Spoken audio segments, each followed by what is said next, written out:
할렐루야. 하나님의 크신 은혜와 우리 주 예수 그리스도의 평강이 은혜를 삼아하는 태어난 성도들과 함께 하시길 주님의 이름으로 축원합니다. 오늘은 질그릇에 감사라는 제목으로 함께 은혜를 나누도록 하겠습니다. 오늘은 맥주감사 주일인데요.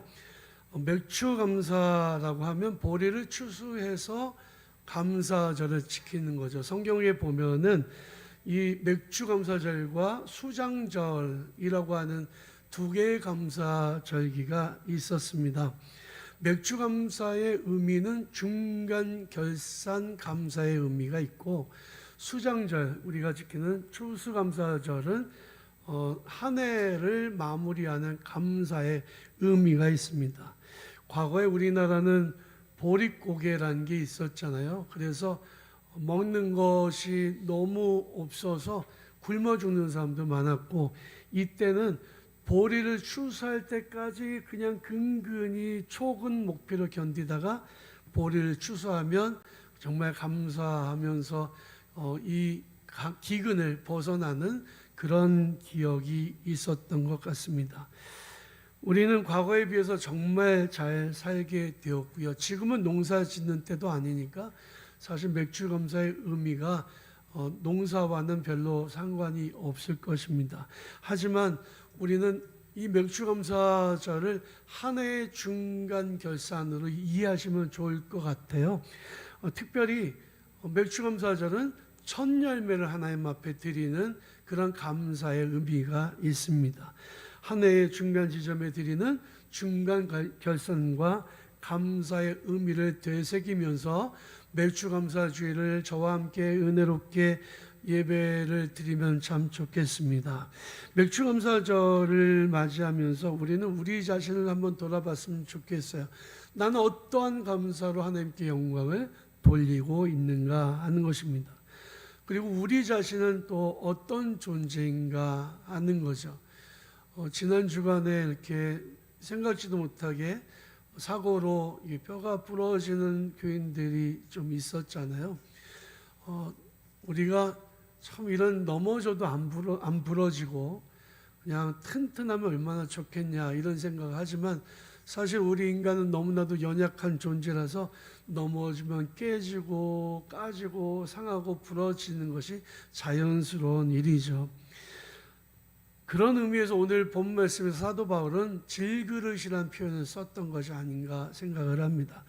오늘 본 말씀에 보니까 우리는 질그릇이다라고 표현하고 있는데, 성경에 보면 이런 그 질그릇이고 하나님이 우리를 지으신 토기장이라고 하는 표현은 여러 군데서 찾아볼 수 있습니다. 사실 하나님께서 세상을 창조하시고 인간을 창조하셨을 때에 인간을 흙으로 창조하셨잖아요. 흙으로 만들어진 연약한 존재라고 하는 의미에서 질그릇은 딱 맞는 표현이다 이런 생각을 하게 됩니다.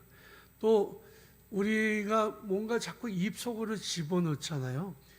그릇 속에 자꾸 뭘 집어넣는 그 행위와 똑같아요.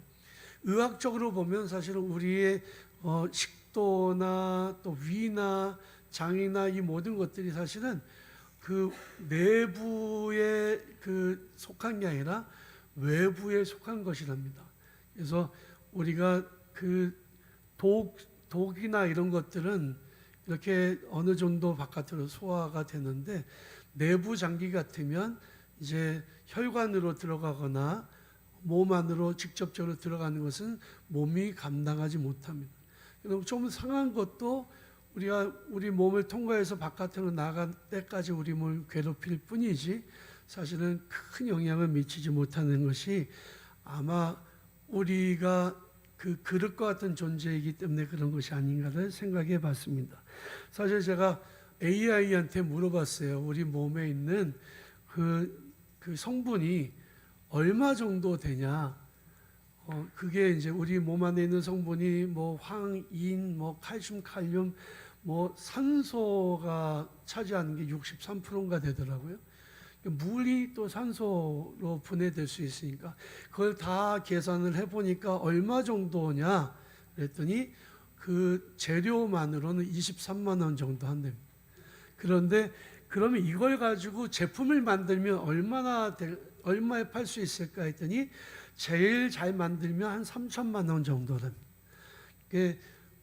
제가 요즘에 AI한테 궁금한 거 많이 물어보거든요. 그래서 그래도 사실은 3천만이라고 해도 우리 몸은 정말 그런 어떤 돈으로 따지면 별 볼 일 없는 존재. 그래서 아마 질그릇이라는 표현이 가장 잘 맞다라고 생각이 듭니다. 우리에게 천사처럼 무슨 날개 달린 옷이 있는 것도 아니고요. 살다 보면 금도 가고 주름도 생기는 별로 가치가 없는 존재죠. 깨어지기 쉬운 존재라는 의미도 있습니다. 불로 구워서 만든 도자기 같은 존재가 아니기 때문에 내구성이 떨어지는 게 사실이죠. 하필이면 금그릇이나 은그릇이 아니라 질그릇이라고 표현할 수 있을까요? 유한한 존재라는 것을 강조하는 것입니다. 근데 여기에 반전이 있어요. 우리가 이 보배를 질그릇에 가졌다라고 말씀하고 있는데 우리가 이 질그릇 안에 보배를 담고 있다는 거죠. 이는 심히 큰 능력은 하나님께 있고 우리에게 있지 아니함을 알게 하려 함이라. 우리는 질그릇과 같은 연약한 존재, 보잘것없는 존재, 쉽게 깨어지는 존재. 하지만 그 그릇에 무엇이 담겨 있느냐에 따라서 그 그릇의 가치가 결정되듯이 우리 안에 정말 복음이 들어있으면, 하나님의 생명의 말씀이 들어있으면 우리 세상에서 값으로는 비교할 수 없을 만큼 가장 존귀한 자가 된다는 것입니다. 이 보배는 복음을 통해 나타나는 하나님의 능력이죠. 과거에 암행어사가 있었습니다. 과거에 급제한 젊은이들에게 임금이 불러다가 마패를 주면서 그를 암행하던 어사로 이렇게 파송을 합니다. 그는 어사임을 평상시에 숨기기 때문에 아주 남루한 옷을 입어요. 그러나 그 안에는 뭐가 있습니까? 마패가 들어있는 거죠. 그가 마패를 꺼내기만 하면 산천초목이 부들부들 떠는 그런 커다란 힘과 권세와 권력이 있었습니다. 우리는 정말 질그릇 같은 연약한 존재이지만 우리 안에 예수의 생명이 있기에 우리는 강하고 담대하며 능력이 있는 삶을 살게 되는 것입니다. 이렇게 연약한 존재인 우리를 이렇게 가치 있고 능력 있는 존재로 만들어주신 하나님 앞에 우리가 어떤 모습으로 나아가야 될까요? 그것이 바로 감사하는 자세로 나아가야 된다는 거죠. 여러분, 누가 나한테 과일 하나만 줘도 고맙습니다, 감사합니다라고 표현하는 게 맞아요. 근데 요즘에는 사람들이 감사를 잘 안 하더라고요. 배우지 못해서 그런 건지 시대가 악해져서 그런 건지 작은 것 하나도 그렇게 감사를 표현하는 경우를 찾아보기 쉽지 않습니다. 그런 맥주감사절을 맞이해서 우리는 우리의 모습 한번 돌아보면서 우리가 좀 감사가 좀 풍성해지면 좋겠다. 사람들에게도 그렇고 하나님께도 그렇고, 그래서 우리가 우리에게 주신 그 하나님의 은혜뿐만이 아니라 세상에서 경험하는 모든 배려에 대해서도 감사하는 마음을 갖고 표현하는 삶을 살면 얼마나 좋겠느냐라고 하는 것을 생각하게 됩니다. 우리 모습 한번 진지하게 한번 돌아봤으면 좋겠습니다. 첫 번째로, 나는 감사하고 있는가 라고 하는 것을 한번 돌아봤으면 좋겠습니다. 진지하게. 여러분, 누군가 여러분들에게 친절을 베풀었다면 그것은 당연한 게 아니거든요. 누군가 여러분들에게 작은 선물이라도 줬다면 이것은 내가 받아야 마땅한 것이 아니거든요. 거기에 대해서 우리는 표현할 수 있어야 됩니다. 고맙습니다, 감사합니다, 이런 표현들을 해야 마땅합니다. 마찬가지로 하나님께서 우리에게 주신 은혜에 대해서도 우리는 당연한 게 아니라 마땅한 게 아니라 이것은 하나님의 은혜임을 기억하고 감사하는 것이 정말 중요한 자세입니다. 세상에는 우연이라는 게 없어요. 특히 우리 모든 믿는 성도들에게 있어서는 모든 것이 하나님의 은혜임을 믿으시기 바랍니다. 이 사실을 믿는다면 우리 하나님 앞에 감사하는 게 마땅하죠. 우리는 질그릇같이 연약하고 보잘것없는 존재지만 하나님께서 우리에게 은혜를 주셔서 우리가 여기까지 살아올 수가 있게 된 것입니다. 내게 주신 하나님의 은혜를 깨닫는다면 감사는 자연스럽게 나오는 거예요. 감사해, 감사하세요, 이렇게 강요받아서가 아니라 그냥 속에서 저절로 감사가 나오게 되는 겁니다. 모든 것이 우연이고 모든 것이 내 힘으로 이룬 것이라고 생각하는 사람들은 절대 감사하지 않습니다. 왜 내가 고마워해야 돼? 이건 내가 힘이 있어서 가진 거잖아. 세상 사람들에게는요, 우리의 감사를 표현할 길이 없어요. 왜냐하면 그들에게 있어서 하나님은 존재하지 않는 분이기 때문에 그렇습니다. 우리는 하나님의 임재를 경험하고 하나님 살아계신 것을 믿는 성도들이기 때문에 우리에게 주어진 모든 것이 당연한 것이 아니라 하나님의 은혜임을 믿는 자들이기 때문에 우리는 마땅히 하나님 앞에 감사를 올려드리는 것입니다. 두 번째로 나는 하나님께 감사를 어떻게 표현하고 있는지를 생각해 볼 필요가 있습니다. 감사하지. 감사해. 그런데 입 바깥으로 감사를 표현하지 않는다면 그건 진정한 의미에서의 감사가 아니에요. 여러분, 사랑은요, 내가 사랑하는 마음만 갖고 있다고 되는 게 아니라 표현할 때 같이 있어지는 겁니다. 그러니까 내 가족들에게, 내 아내에게, 내 남편에게, 내 자녀들에게, 내 부모에게 사랑한다, 고맙다, 감사하다라고 표현하는 것이 그게 힘이 있는 거예요. 그 말이 입에서 떠나는 순간부터 힘이 있는 겁니다. 그러므로 이제부터 여러분, 고맙다고, 감사하다고, 사랑한다고 표현하시기를 바랍니다. 하나님께도 마찬가지죠. 하나님이 내게 주신 은혜가 아니면 나는 여기 살 수 없어요 라고 하는 것은 마음으로 생각하고, 아무리 생각하고 있었다 할지라도 내 입으로 고백하는 것이 정말 중요합니다. 습관처럼 하나님 감사합니다, 하나님 고맙습니다, 하나님 정말 모든 것이 하나님의 은혜입니다라고 입술로 고백하는 순간 하나님이 여러분들의 감사를 받으실 거예요. 누가복음 17장에 보면 10명의 나병 환자 이야기가 나옵니다. 10명의 나병 환자가 멀찌감치 서서 예수님께 부탁합니다. 예수여, 나를 불쌍히 여겨주십시오. 우리를 불쌍히 여겨주십시오. 그때 예수께서 뭐라 말씀하셨냐면, 너희가 지금 가서 제사장들에게 몸을 보이라. 이 말씀은 무슨 말씀이냐면, 내가 너희를 고쳤다, 그러니 가서 보이고 너희 가정으로 돌아가라, 일상으로 돌아가라 라고 이야기하는 겁니다. 제사장들은 당시에 문둥병과 아닌 피부병을 구분하는 그런 권한이 있었습니다. 이 사람이 나병 환자였지만 병에서 낫다는 것을 판정하는 것도 누가 하는 거냐? 제사장들이 하는 거예요. 그러니까 제사장이 가서 몸을 보이라는 얘기는 내가 너희를 고쳐줄 것이니 너희는 가서 일상으로 돌아가라 라고 하는 그런 선언의 말씀이었거든요. 10명의 나병 환자들이 돌아갑니다. 돌아가면서 보니까 자기의 피부가 어린아이 피부처럼 변한 거예요. 너무 뛸 듯이 깊었죠. 불치의 병이었거든요. 그 병이 어떻게 나을 수 있어요? 예수님의 능력이 아니고서는 고침을 받을 수 없었죠. 그들은 그 즉시 제사장에게 뛰어갑니다. 그런데 그 중에 한 사람이 예수께로 돌아옵니다. 그 사람은 사마리아 사람이었어요. 예수께 엎드려서 감사하다고 인사를 하는 거죠. 예수께서 이렇게 질문합니다. 10사람이 다 깨끗함을 받지 않았느냐? 그 9은 어디 있느냐? 여러분, 우리 생각에 어떨까요?